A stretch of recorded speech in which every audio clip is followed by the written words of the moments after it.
Hello and welcome to the Fast Track Travel Clinic with me, Simon Calder. And let's start with Mohammed El Gendi from Cairo. While the typical Fast Track viewer spends too long waiting at airports for connecting flights, Mohammed is worried about cutting it fine. I'm flying on LOT Airlines from Cairo to Warsaw with only 35 minutes to spare before my flight to London Heathrow. I feel like this isn't enough time, but when I called the airline, they said it'll be fine. What do you think? Mohammed, the reason the Polish airline advertises so short a connection is that most of the time it works.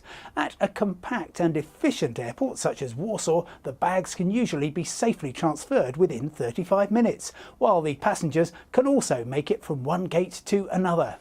Therefore, an airline can sell a faster journey than its rivals, getting passengers to London in time for a full day's work. If there are enough delayed connecting passengers, LOT may hold the imminent departure to Heathrow. Otherwise, the airline will give you lunch and rebook you on the mid-afternoon service. Rupali Gupta from Chennai in India made an unhappy misconnection in Europe. His flight from Copenhagen to Frankfurt arrived too late for his homeward departure and without his baggage. I was stranded in Frankfurt with no flight, no baggage and no help from either airline. I had to find accommodation on my own and buy a new ticket to Chennai. I incurred expenses of around $1,000. I'm exasperated after weeks of chasing the airlines and would like to know what my rights are. Rupali, you're not the first Fast Track viewer to fall victim to this problem, and I fear you won't be the last. When you buy two separate flights and they fail to connect, there's little you can do except check your travel insurance to see if you have a valid claim. The airline that delivered you late to Frankfurt owes you nothing more than an apology and a modest amount for essential purchases because of your delayed baggage. While the Asia-bound airline is entitled to say, well, we were here at Frankfurt with a seat for you, the fact that you couldn't make it isn't our problem. In practice, some airlines will be sympathetic to missed connections and offer a seat on the next flight for a nominal fee, but as you found in this case, there's no legal obligation for them to do so. Next, when you rent a car, it usually comes with a full tank of fuel, and so long as you return it full, there's no extra to pay, correct? Not necessarily.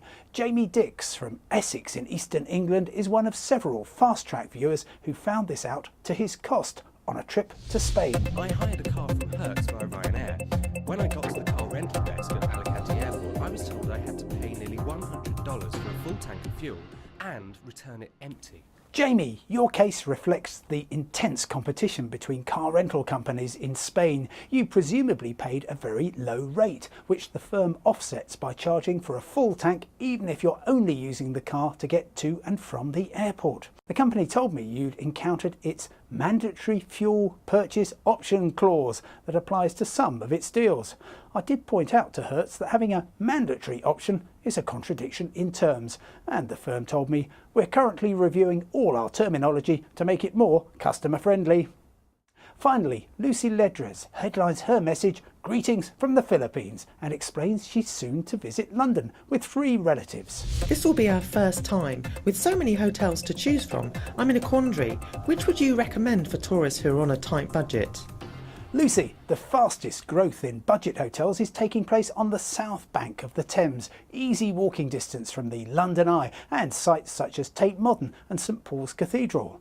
Tap in the postcode SE1 and see what Premier Inn, Travelodge and Tune hotels are offering and compare rates with the newly opened Ibis.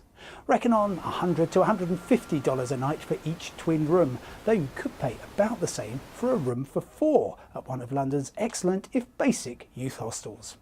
That's all we've got time for in this session of the Fast Track Travel Clinic. From me, Simon Calder, bye for now and see you next time.